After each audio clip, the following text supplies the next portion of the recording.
look, they're gonna in this conversation, there'll be times when Jalene, I'll ask you a question, Patrick, I'll ask you a question. Other times I really want you to really build off each other.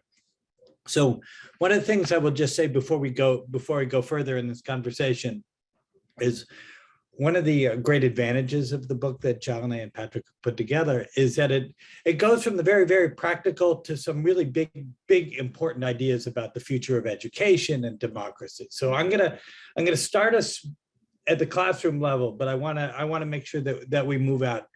So we, the weeds matter, but I don't want to get lost there.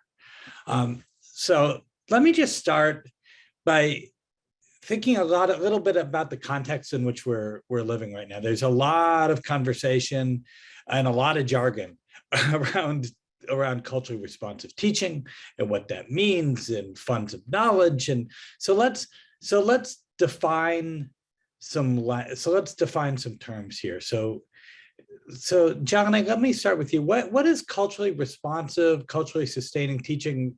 Overlapping but not the same idea. What does that look like? What does it look like at the K-12 level? And then Patrick, I want you to start to think about, what does this look like in higher ed? Okay, thanks for that question, Adam, and thanks for having us today, ILC. I guess when we're thinking about the distinctions between culturally responsive teaching, culturally sustaining teaching, there's definitely a lot of overlap. There are other terms as well that kind of like fit under this broader umbrella of terminologies relating to connecting students' cultures and backgrounds to the content that they are required to learn in the classroom.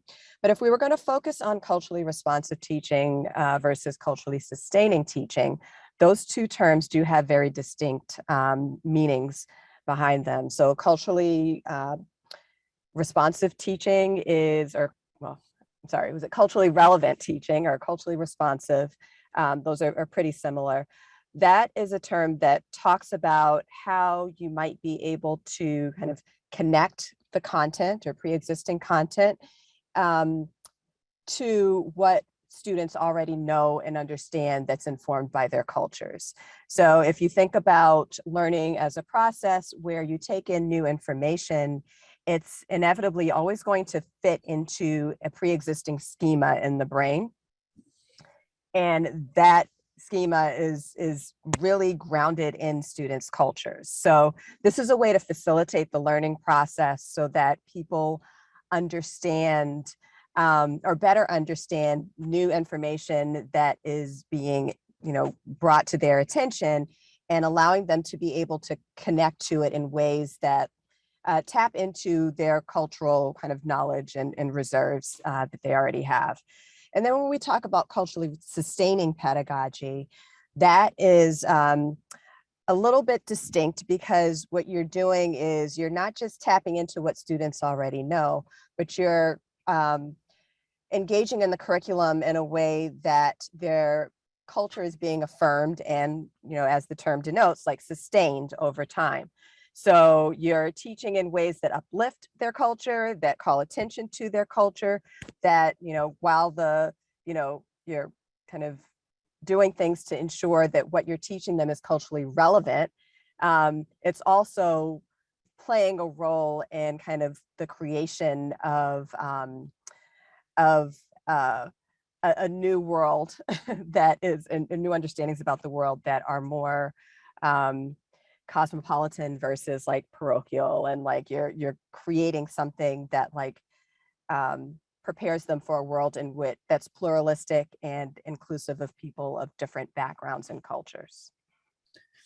So I'm going to come back to you in a second. Okay. But Patrick, so what does that mean for teaching adult learners? It is very different. I think what Jalene mentions are absolutely correct. However, what we need to think about is that culture or cultures are malleable. There's no such thing as culture being static, so it's constantly moving. And sustaining could be positive, at the same time it could be negative, right? Positive if one is trying to affirm something that is positive from a group which is operating within the margins, right? But at the same time, sustaining could be negative if one is trying to sustain a particular myth. And we see that within this current movement, where there are movement against the 1619 projects, against so-called critical race theory, against any form of pedagogy or at least learning that is against the existential and essentialism of Americanness, right? So there is those particular movement. And at the college level, that's the place in which one has to really break down myths, right? However, it all depends on the politics of the department, the politics of the deans, who's giving funding and so forth, although at the university, one should be much more autonomous, right? This is where free speech, the autonomy of free thinking, this is the place where one has to really challenge the status quo. But however, that's not entirely true because each professor has his or her own, or they have their own agendas, right? Because they're coming from a particular cultural point of view, and they have their particular sets of knowledge regarding the world, and they have their own political agenda in terms of what they would like to convey.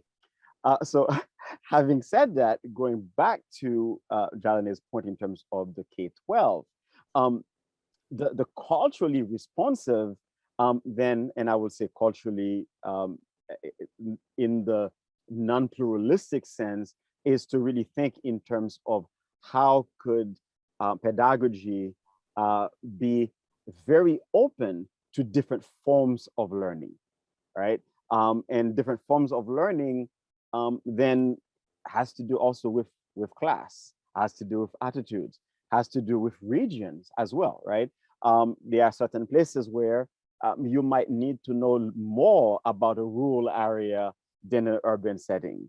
You might want to know more about the urban setting here and the urban setting in terms of ecological issues, right? So if one is really, to be honest, the culturally sustaining has to be constantly shifting based on the needs of the current populations and so forth. Yeah, so let me take that back to Jalene. So you're a dean of a school of education, right? So what does this mean for teacher preparation, right? And to make sure that an educator, I mean, I've been thinking about this question for a long time, which is, what do I wish that every single educator who worked with immigrant kids knew? Yeah, so to kind of go back to a point that Patrick made initially, that culture is malleable, culture is fluid. And so like, sometimes I think that as educators, we are, thinking that we're doing culturally responsive teaching, when actually what we're doing is we're teaching to our broad understanding of what culture is for a particular group of students. And so one of the things that I instruct beginning teachers to do as they endeavor to teach in culturally responsive ways is to really prioritize getting to know students as individuals. You can't look at a particular student, know that they are from a particular immigrant background or any kind of background, and say that, this is their culture and these are the ways that I can connect to that culture through my instruction. It's really, really important to develop and foster one-on-one relationships with students.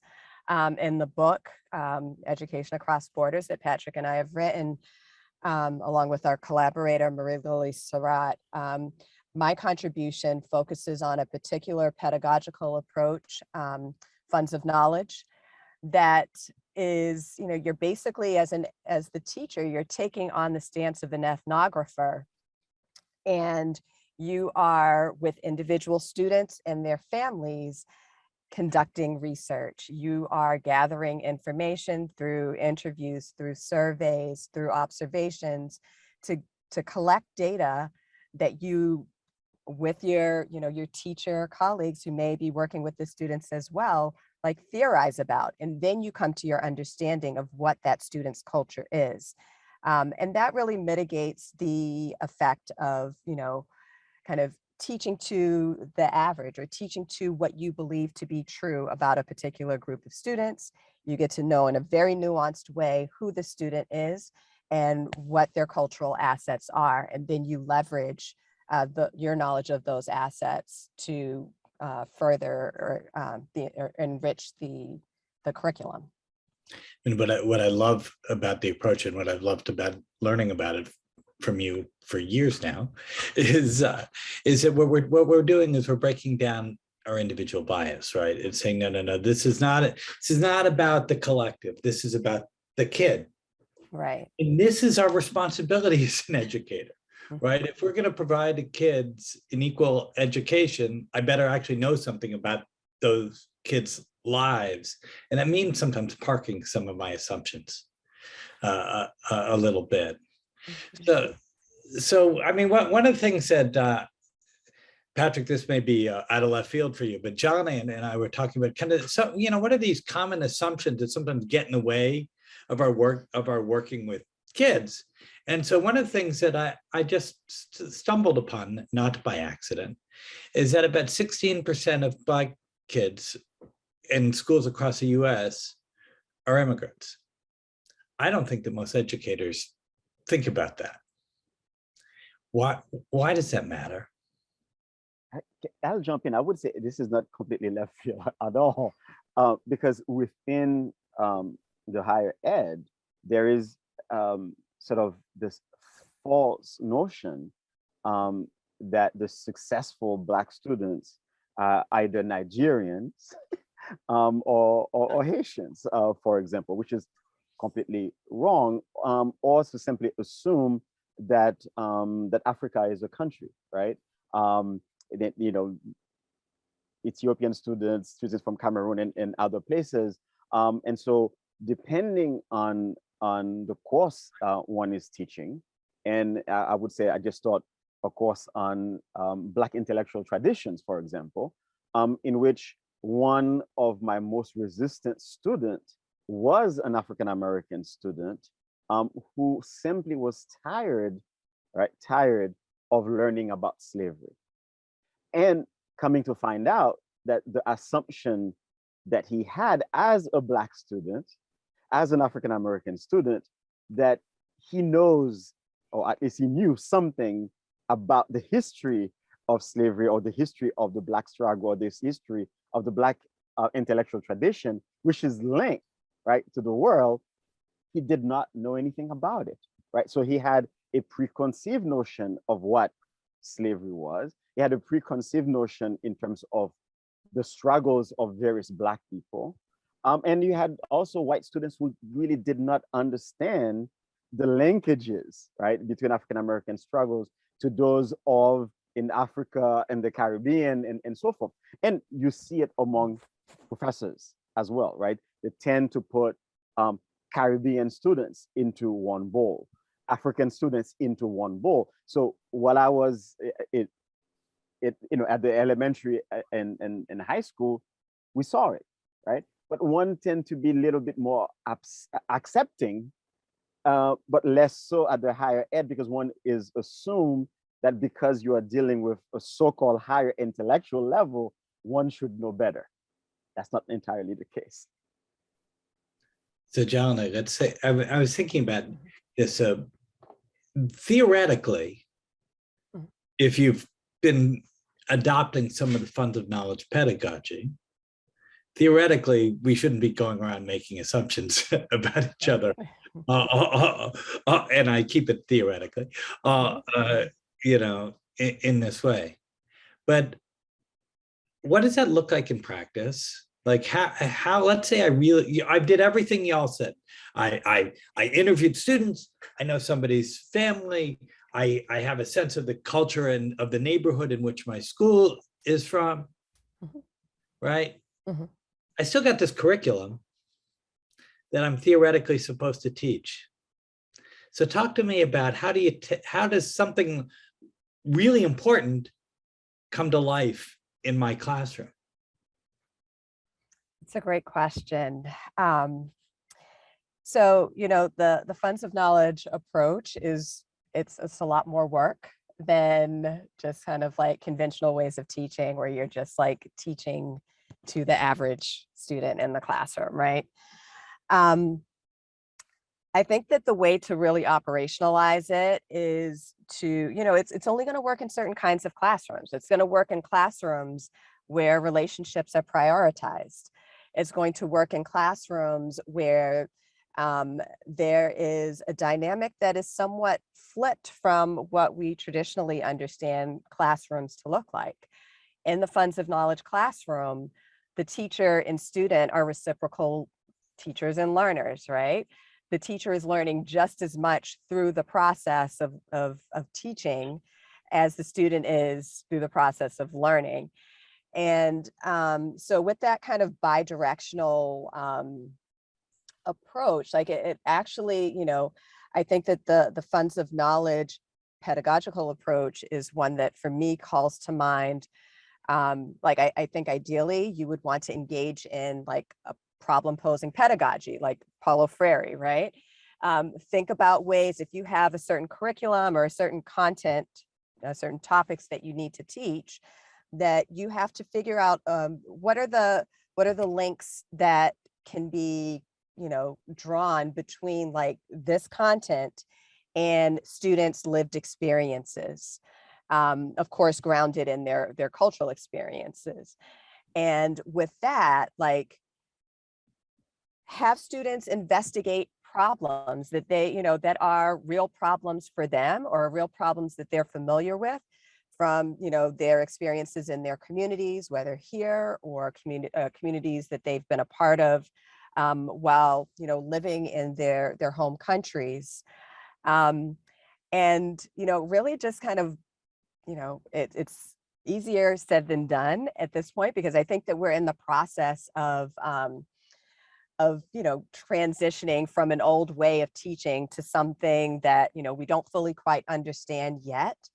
But I think that we really need to kind of like blow up the way that we think about teaching and learning a bit for this to actually like take on at full scale. It is happening in a lot, like I think that many of us have probably had teachers who have done some aspect of this, if not all of this, but it's not always done to scale. And so I think that, it's really just kind of figuring out the ways to let go of some of the more restrictive, confining systems or aspects of systems that are in place that actually prohibit this kind of powerful teaching and learning to occur. So sometimes it means like, you may have to revamp the assessment systems. Sometimes it means that, the the current way that we configure classrooms like may need to be rethought. So yeah, I won't say that our schools are set up naturally for this right now all across the board, but it's happening in some places. And I think that, we just have to expand on that and eventually reach a tipping point where it becomes more of the norm. Just to pick this up, right? So if you read, if you start to think about culturally relevant, culturally responsive pedagogy, one of the things I think is really helpful is starting to think about what does the spectrum of implementation and engagement look like. Right. Right. And so sometimes we think, oh, this is about representation. And from the examples that you've given, this isn't about it simply about representation. Representation matters a lot, but this is about engagement in the real civic social issues of our time, recognizing that culture is one of the very many factors that influence how we engage and how we think about these challenges. So Patrick, talk to me about adult learners too, right? Because sometimes in the university, here's my book list, yeah, right? So what does this mean? If you're to take some of those practices, how does it come alive? I mean, to me, the way that I teach is it's still very different, sort of from my colleagues, because I'm coming from a tradition of critical pedagogy, and Jalene mentioned, Paulo Freire, and so forth. And I still view myself as a learner, and not as just a professor who is prophesizing, right? And I'm constantly sort of pushing my students to think differently. So for example, I just taught a course on piracy, right? And so the students were just thinking in terms of Hollywood, and the typical notion of piracy.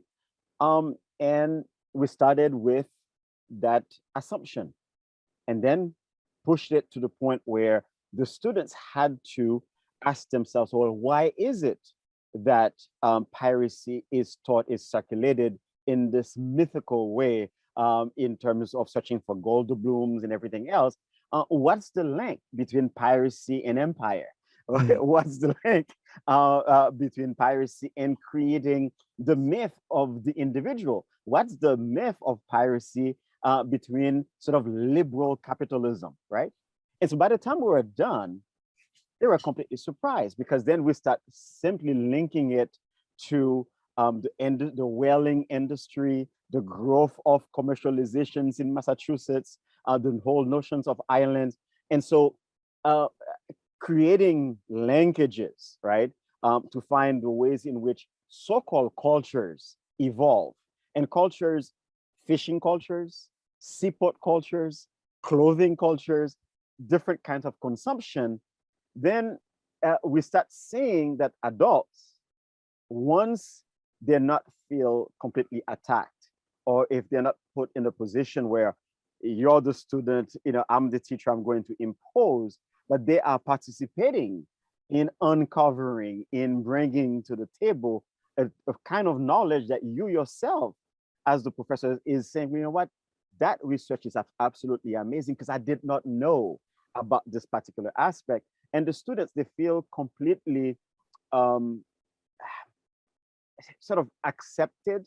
They feel they are future contributors of knowledge. And so I think what Jalene is talking about, it's really the assets. The students are bringing their own assets, right? You're not the person who is distributing assets, but the students are contributing as well.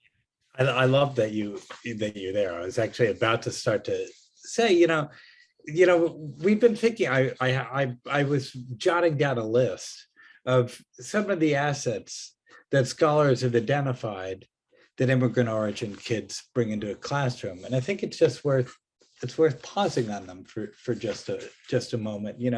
First of all, there's again, this is not Adam just saying this. This is the researchers put this stuff. There's an amazing optimism that immigrant families and immigrant kids have about school that's actually often quite different than their peers, right? They come from communities where the models of strong work and are often really clear and very, very present in people's lives, right? They're often, and again, I don't want to speak in stereotypes, but often from communities in which the benefits and hope of education is really clear. It's often part of the narrative in which, why people have come to the country. People are often from very cohesive extended families, which are often different than some of their peers.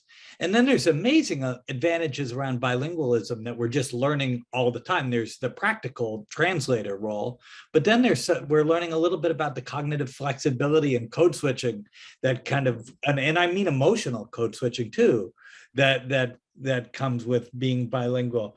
So, I mean, and I could kind of go on and on. Well, actually, the last one I do want to pull out is this ability to adapt to newness, right?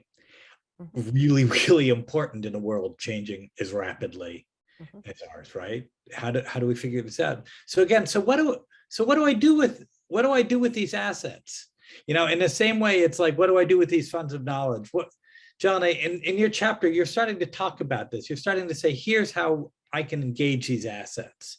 So talk to us about how do we engage these assets? Yeah, so I don't think that we've mentioned that, in Education Across Borders, our book, while we talk about immigrant students, more broadly, we do have a particular focus on Haitian American and Dominican American students. And in my chapter especially, and I know that in Patrick's chapters and Marie Lily's chapter as well, like we do touch upon some of the specific assets that those two immigrant communities in particular bring to the classroom oftentimes. And again, we don't want to make a generalization here. But I talked about in my contribution how, both, the extant like literature and research says, and this was also backed up in the research that I've done with Boston area teachers, that students from those two particular communities have many of the attributes that you just mentioned, Adam, but in particular, we talk about transnational experience as a particular fund of knowledge that can really be leveraged in the classroom in a number of ways to just kind of like enrich the student experience, or the learning experience for students.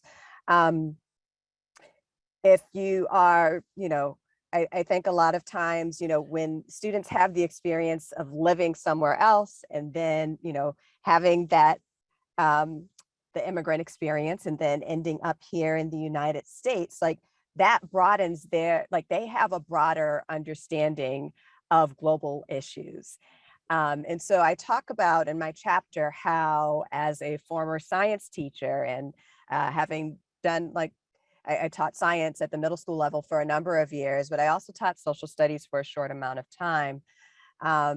Those are like two content areas in particular where I was very much able to tap into that transnational experience of my students to teach about topics like systemic poverty, water scarcity, topics having to do with, economic systems globally and even locally. Having that experience and understanding of how some of these issues play out in one context and to another, help students latch onto in an easier way the topic at hand.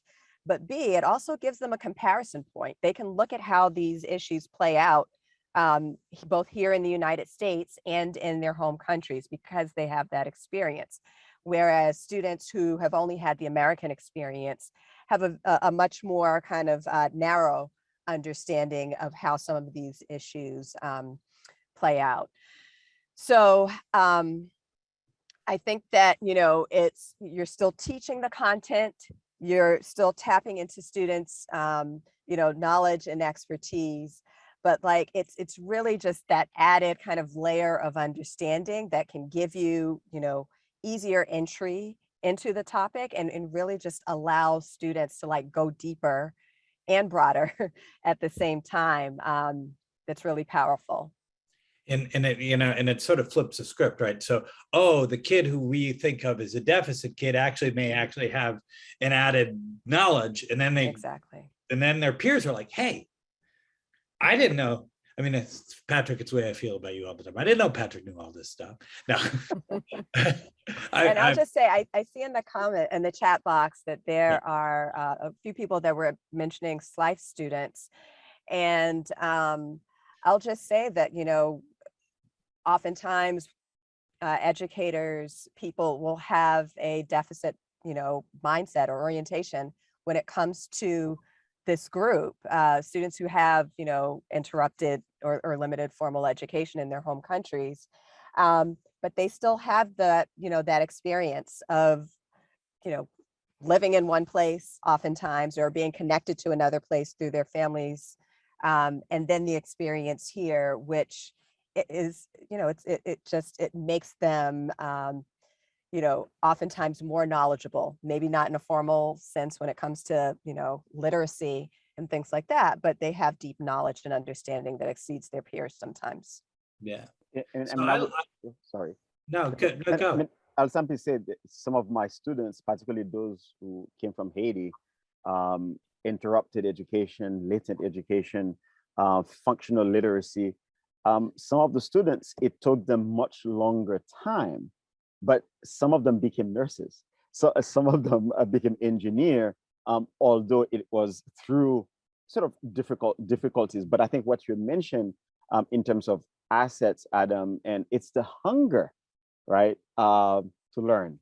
It's the hunger to transform. And that hunger is an asset because you are constantly driven, right, to learn and also to alter, right, the past outcome, knowing that in this country or perhaps in developing countries, there are possibilities, right, of becoming something in which your home country could not afford you the possibility of. And I think these are the things that we need to really start thinking of in terms of assets. And I have constantly said, you never know who might be your nursing home nurse when you are disrespecting, right, sort of immigrants who might wind up going into that route. So Federico has a great comment, and I'd love to see what y'all make of this. He's the comment is, you know, what about how does all this fit into the conversation about saying that people need to learn our culture? You know, because what you're saying is that their culture, we got to value their culture. Oh no, oh no.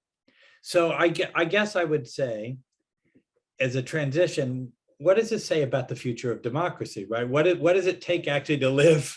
What does it take to live in a democracy in which, you know, we're going to be living alongside folks whose identities, ideas, religions, cultural practices may be different than our own. So where does it, how would you engage in a conversation saying you're flipping the script is actually a bad idea? I'll be brief so that, you know, Jalene could finish. Coming from Haiti, dictatorial, with a heavy dictatorial past, we know, or at least I know for me, how to value democracy, right? And so my pedagogical practice has always been very democratic. And I know what it means to live under dictatorship. I know what it means to be an authoritarian teacher, an authoritarian figure, right? And so what I'm saying in terms of the US, this weird flirtation towards authoritarianism, I think this is the time, culturally speaking, politically speaking, where immigrants who came from places that were dictatorial could teach the US about the value of democracy and the beauty, the essence of democracy in the US if you allow it to be slipped, or at least if you allow a small minority to control through various means of power grabbing, right? To sort of moving towards undemocratic principle, including education, right? When you start banning books, banning certain things that one need to teach, you're simply narrowing the scope of this wonderful country, this superpower. We're supposed to be eclectic, heteronormative in a sense, and you're narrowing it down to a very narrow set ways of thinking. Therefore, it's going to be anti-development because you will want a particular form of development. And I think the beauty of the US and the pragmatic aspect of the US is the fact that despite, you know, sort of its bad history sometimes, but is the move towards possibilities, and democracy allow us possibilities. So Jalene, want to add to that before Denzel tells me that I can't help you anymore? Well,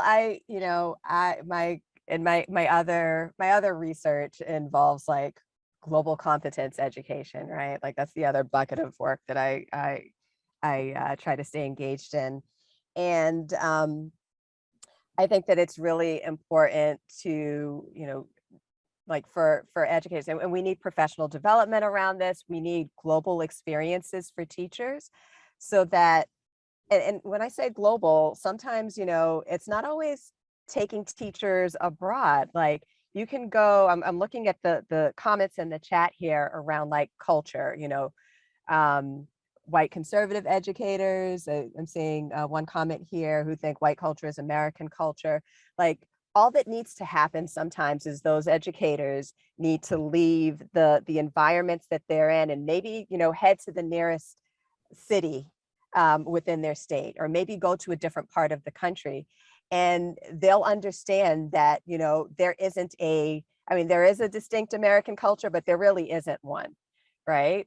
And as time progresses, as we, you know, kind of like evolve and you know, change as a society, any kind of like unified depiction of American culture that we have is going to become more and more, I won't say watered down, but just kind of mixed up and different, you know, because it's going to be more pluralistic. There are going to continue to be more more immigrants adding to, you know, the population, more diversity of thoughts and understandings as well. And so we need to, you know, educators, like, we really need to support them in, you know, broadening their understanding of what the current context is in a cultural sense, but also like what we're on a trajectory to become, and how that can benefit us to, you know, to have more diverse ideas and people,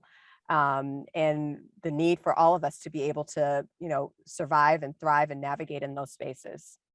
So I'm going to say one thing before Denzel speaks, which is that what we often lack is a historical perspective on how our national identity has been shaped, how our understanding of what culture is at the moment has been shaped. For a historical moment in 1924, which is one of the most pernicious immigration restriction acts in this country's history, there were about 70 different groups of people that were considered different racial groups of people that we now all consider all these folks white. So these are cultures that have evolved over time. And as teachers, we need to slow that down for our kids, because the present, what we think of as normal now, has not always been normal. Things become normalized. That's our historical evolution. Thank you guys so much for engaging in this conversation. Thank you. Thank you.